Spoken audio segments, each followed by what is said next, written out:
Kamusta mga kahabi? Meron tayong itlog dito at ang itlog na to ay itlog ng reticulated python. Bale kung nakikita natin, yung iba ay magaganda naman at maayos. Tapos eto meron tayo ditong may amag na at pati ito malapit na rin, inaamag na rin to. Nag-i-start na rin siyang magka-amag o magka-molds. Bale, kung napanood nyo yung mga previous video ko, yung nag-setup tayo ng itlog ng corn snake, pinaliwanag ko doon kung bakit kailangan paghiwalayin yung mga itlog. Kasi ito yung sinasabi ko, halimbawa hindi natin napaghiwalayan at itong itlog na to ay nakadikit pa rin sa mga ibang itlog, tapos yung itlog ay maayos, katulad nitong katabi niya na maganda naman, maayos naman at walang problema. Pag yan, magkadikit pa rin sila, maaaring madamay yung nakadikit na itlog sa kanya. Pero dahil nga pinag-iwa-iwalay natin at hindi sila magkakadikit, hindi na siya nahawa. So yun yung purpose kung bakit may naghihiwalay din yung mga itlog. Para if ever man na may masira na itlog at ito inamag, hindi na makakapandamay ang iba pang magagandang itlog. Di ba? Yun ang explanation doon.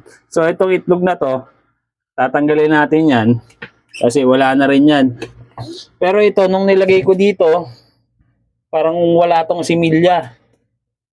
Kumbaga, ano siya, infertile. Pero sinubukan ko pa rin siyang i-incubate, baka sakaling magkaroon ng similya o magkaroon ng veins.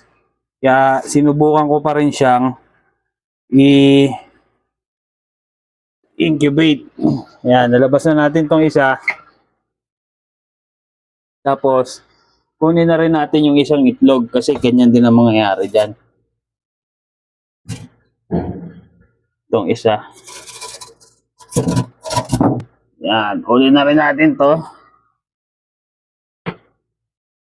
So, itong mga itlog na to, wala talagang similya to nung nilagay natin, pero sinubukan lang din natin, no? Baka sakali magkaroon sila ng veins, pero wala talaga.